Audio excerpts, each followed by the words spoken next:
Well, welcome. Everybody hear me okay? Good. Just how about a round of applause for our on-duty firefighters from Station 1 tonight?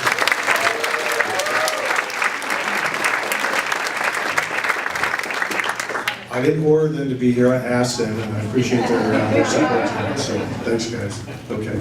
I apologize. We ran out of the PowerPoint of this. I have both English and Spanish versions, but you'll be able to see at the end. We'll have plenty of information available on our websites. So if you didn't get a copy, you can download a copy there. We'll show you where to go.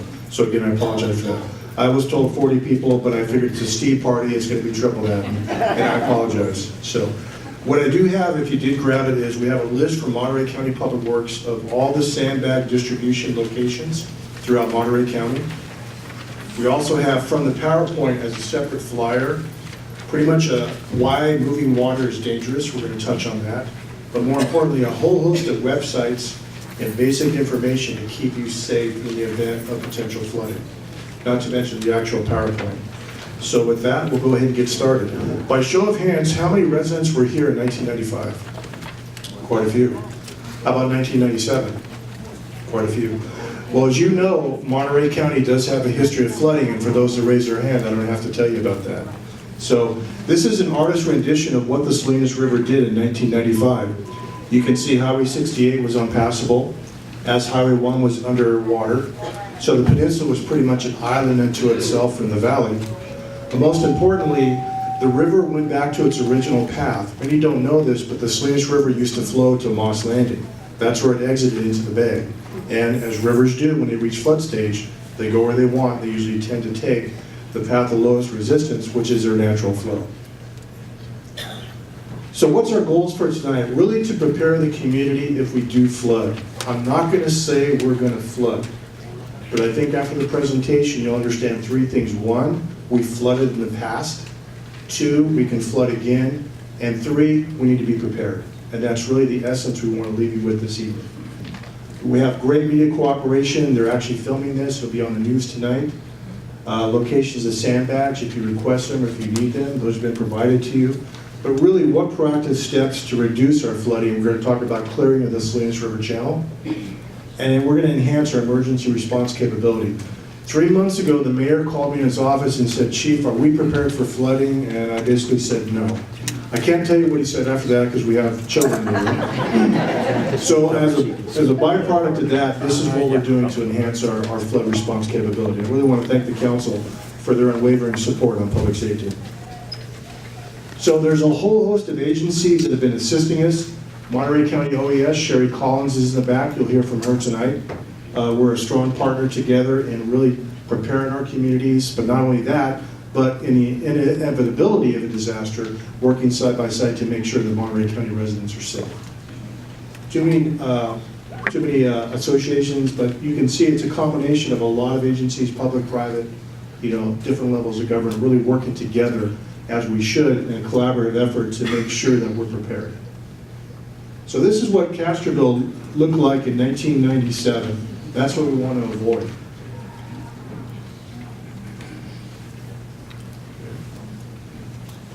That's the Highway 68 overpass. As you can see, the river was well in its channel and well around its channel, but there was no access to Highway 68 in 1995. This is what we want to avoid. This is the Pajaro River, one of the levees that flooded the Watsonville area. That's a firefighter using a hose line. Hoses aren't meant to capture people running down the river in a flood situation. They're meant to put out fire.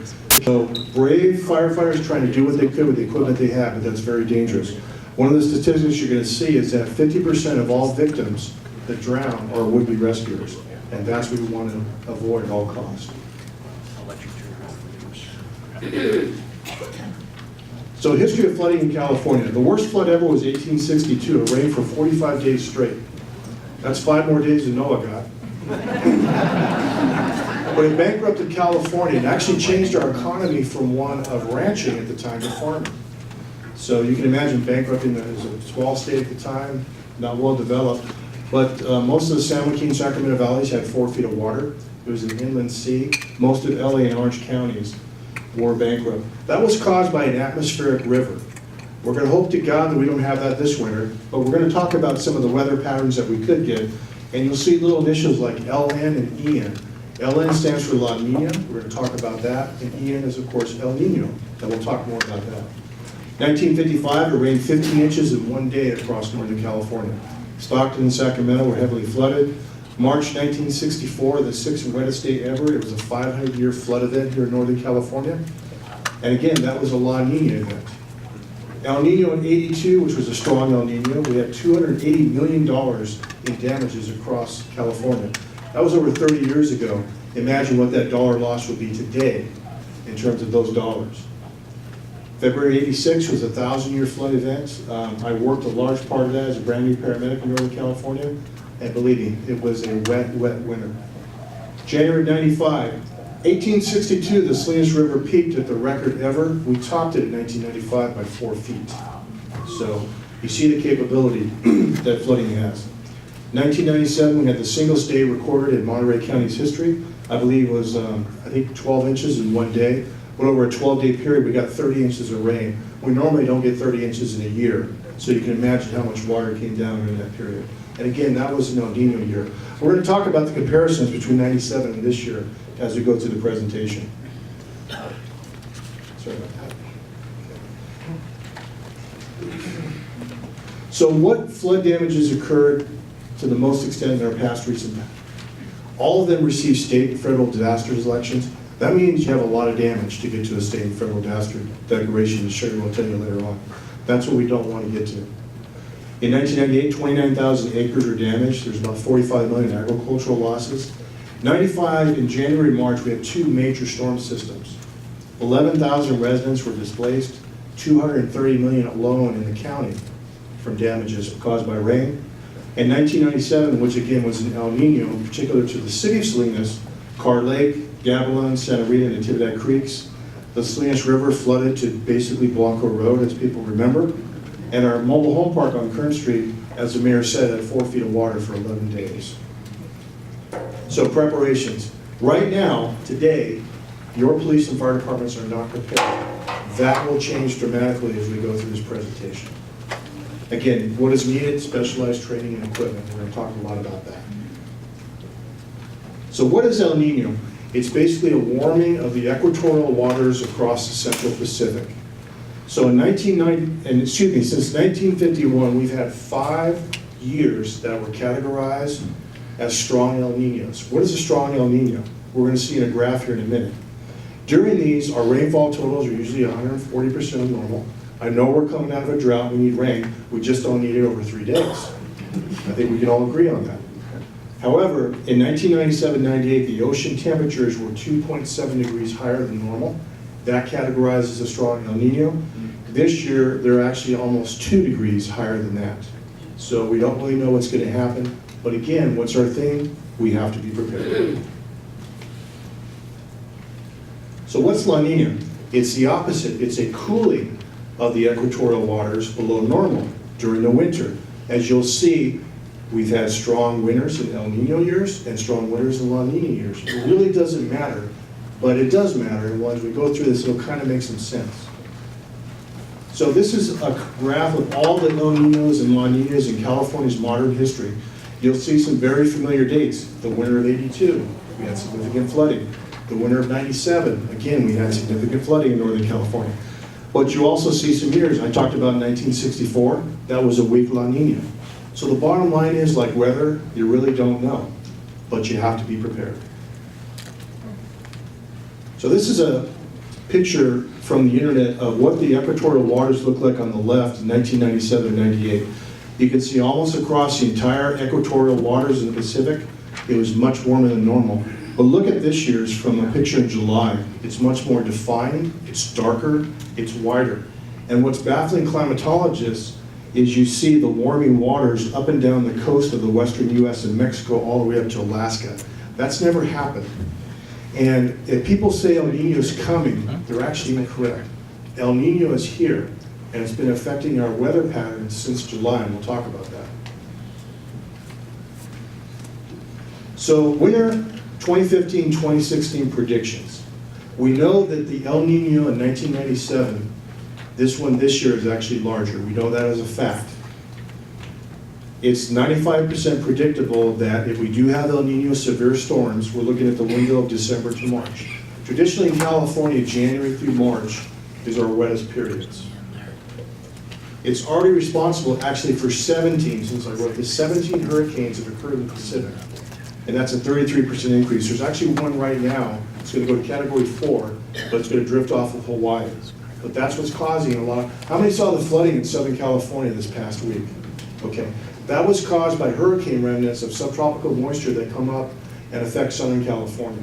Because there's a pressure gradient around Paso Robles, it steered those storms south of us, thank God, because we didn't need what LA got.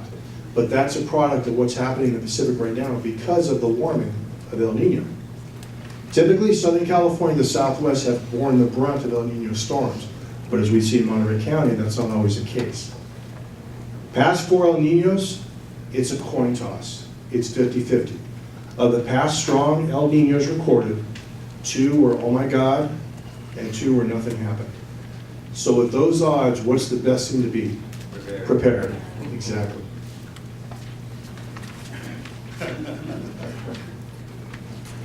So how can local flooding be problematic this year? We know that the Salinas River, by history, has flooded before, but right now there's actually more restriction in the channel. The sediment has built up and so has the undergrowth. Who's driven across the 68 bridge or the Blanco Road Bridge and seen the river? Can you see the water? Barely. Okay. So we know right now that in 1997, the river peaked. Remember, I told you it went up in 95, 4 feet above its original highest level in 1862. But in 1997, it had its peak flow of 94,000 cubic feet per second. Trust me, that is a lot of water. The engineers at county estimate right now the channel capacity is 39,000 cubic feet per second. Where's that water gonna go? It has to flow somewhere, if it gets that much. So a majority of our river and local creek levees, unfortunately, have not been constructed to flood standards by FEMA or by the Army Corps of Engineers, and many of them haven't been maintained for at least 8 years that we can track. 4th year drought. When you have dry, compact soil, water doesn't readily absorb into it. What does it do? Water tends to run off. We know that one of our specialty crops is grown significantly in acreage is strawberries. Everybody loves strawberries, but where are strawberries grown? They're grown with a large amount of plastic protection. That's like a parking lot when it rains. The water just runs off. It doesn't go back into the soil, which enhances runoff capability.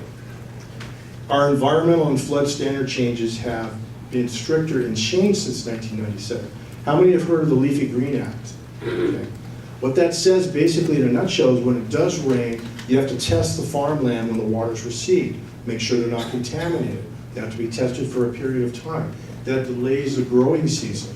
Imagine us having to delay next year's growing season by 6 months. Economically, the impact of that, economically on our workforce.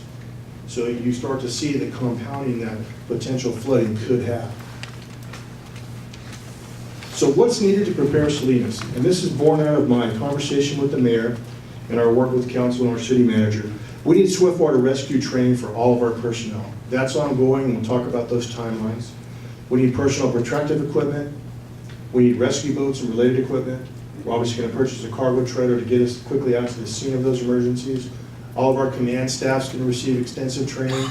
We're going to give extensive training to our police command staff because they're going to be our partners on the scene.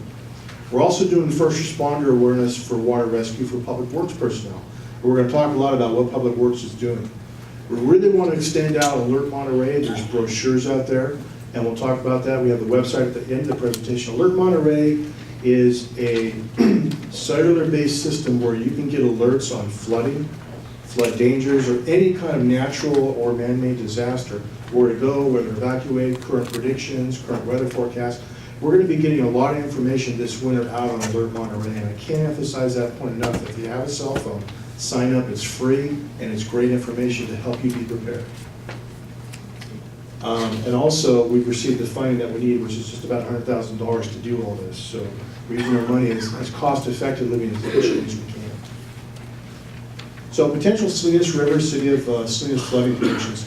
If you go to NOAA's website, NOAA is the National Oceanic and Atmospheric Administration, and you go on their website, you can pick any river in the world and download that river, and it will tell you exactly predictability what that river will do at different stages of flood. It's normal flow, you can look at the flow today, but it'll tell you when the rivers reach certain heights, that's how you gauge a river where it's either entering flood stage, at flood stage, or has surpassed flood stage.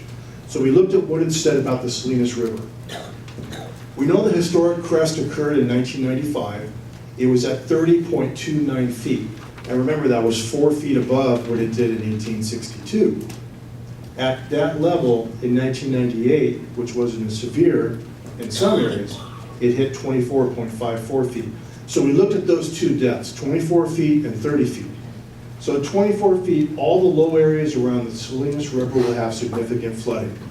You know what areas I'm talking about. Reservation Road, Blanco coming kind of east, anything along the El Toro section there. I had significant flooding in 1997 when it got above that level.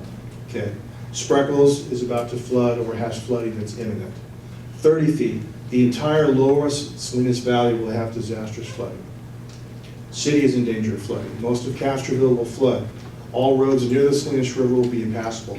If you remember in 1997, we had 68 out, we had Highway 1 out, but what also happened? The Carmel River Bridge went out to sea, and Big Sur and the Peninsula and us were pretty much 3 separate islands. So, a lot to deal with.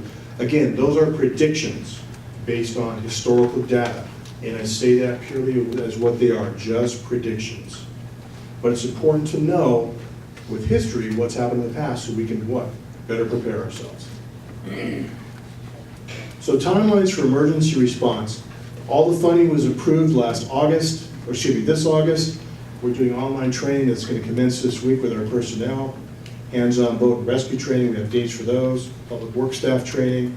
Right now, Public Works is going around our community and cleaning our storm drains, our water pump systems, our backup generators, our creeks, our culverts, our bridges, to make sure that when waters do come, they can flow, they're not obstructed to cause any street flooding or any flooding into homes and businesses. So Don Reynolds is our Assistant Public Works Director. His staff's been doing an outstanding job, as you see. Can we just give his staff a quick hand? Thank you.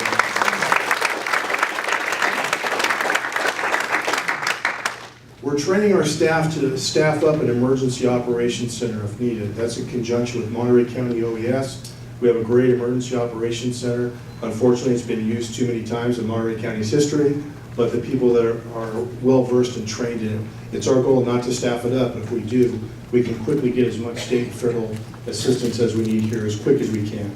And again, Alert Monterey and Web EOC is really where the Emergency Operations Center is going. It's all becoming computer and web-based. Instead of picking up the phone and calling the governor and asking for resources, we can do everything online now, get things quicker. So I'm proud to say that our EOC Center here has that modern technology, or has the most up-to-date technology as you can get. So increased response capability, swiftwater rescue training, everyone will be available 24/7 towards the end of the year. We're taking a proactive response instead of being reactive. Most of our emergency responses are reactive. We're trying to be as proactive as we can, and these community meetings are a big part of that. Again, it requires a real minimal investment for safe and effective response capabilities. We really want to involve public awareness and community safety. We want you to help us so that we don't have to rescue you. You're not a victim. You're not someone that needs assistance. So boat operations will be dealt with only in life-threatening situations. I was asked at one of the presentations why we can't train our people up to swiftwater rescue capability before the winter. And the short answer is there's no rivers in California running in swiftwater right now. So a little hard to do on boulders and rocks. But, I think my guys would try it, but they'd be a little sore afterwards. So that's our goal, to increase that capability next year through next fiscal year. But right now it's a little problematic with our flow situation because, as we know, we're in our 4th year drought. Okay, so our proactive response, this is really a collaboration of all city departments, but in particular your police, your fire, and your public works, working to ensure, as I talked about, all of our storm drain pump systems are operational. We're going to post and evacuate flood-prone areas. When we know severe storms are coming, we're going to post in English and Spanish all of our creeks, culverts, and rivers to stay out. PD is going to enhance patrols in those areas to make sure we don't have potential victims.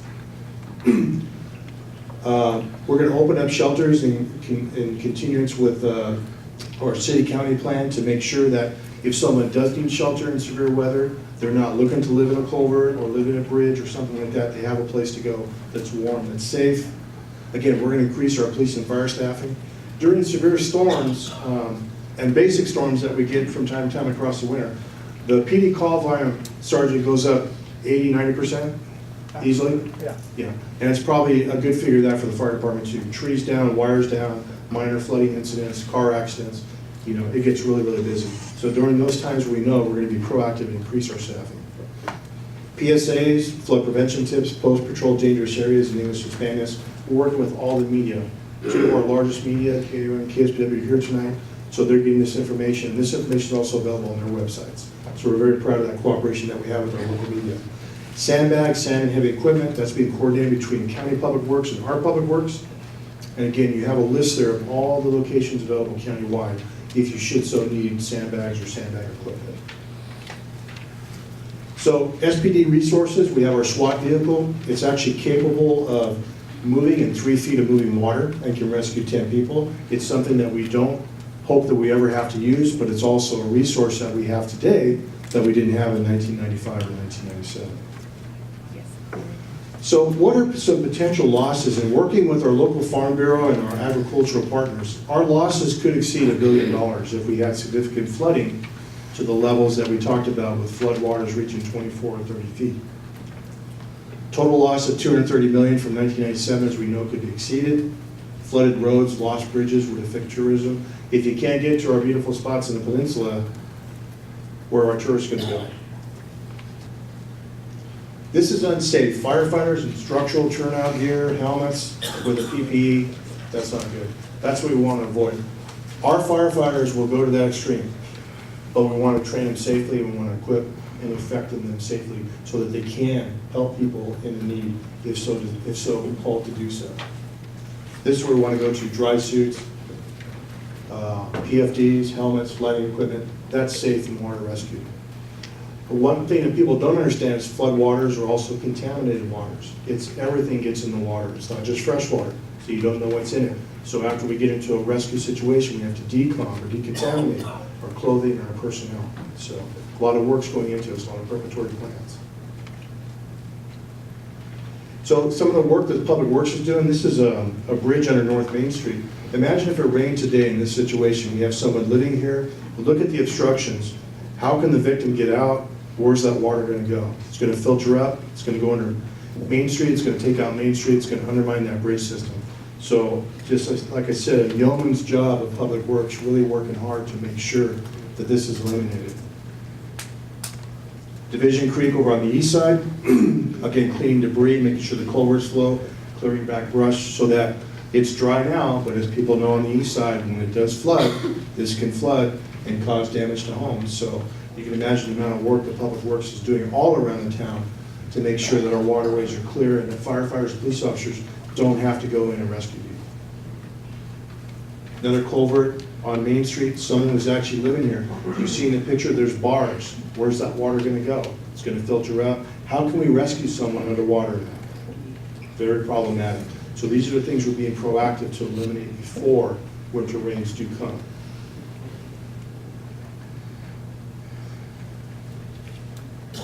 So citizen preparedness and safety tips, there's actually, as I talked about, there's a flyer that has all this information.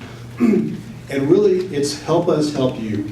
If we come out on Alert Monterey, KSPW, the emergency broadcast system and say, please evacuate this area, it's for your safety.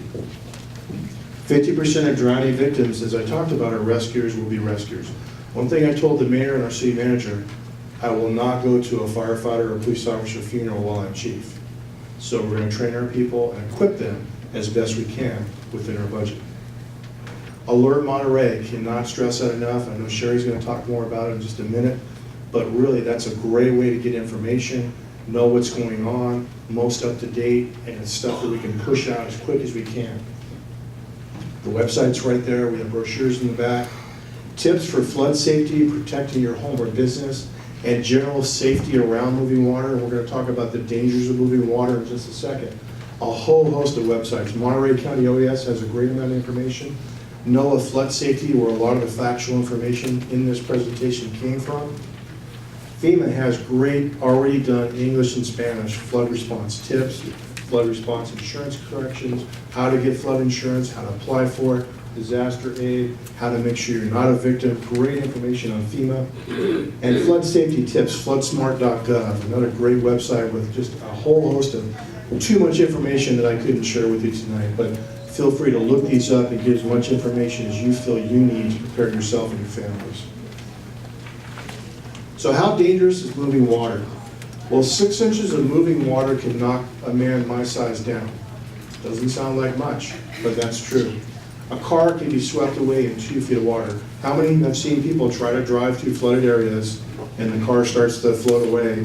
Well, the car's only going to float for so long. So very problematic, very dangerous. The pressure and velocity of water can strip clothing. 3 weeks ago, maybe 4 now, how many saw the news where we had the Lake County fire still burning? That was the #1 story, followed by flash flooding in the LA River because of El Niño. And if you saw the victims in the river, they were blurred. The reason is that water was moving so fast it stripped their clothing. And obviously they were nude, and to protect them, the image was blurred out on television. So moving water, it's difficult to grab onto things, difficult to hold onto things, your clothing can be stripped, and it can accelerate hypothermia. So, water pressure. Fresh water is rated at 62.4 pounds per square foot.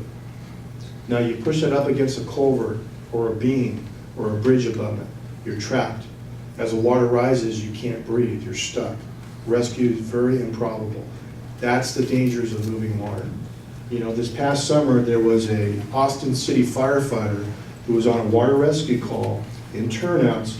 It was flat water, he was next to just a culvert 3 feet deep.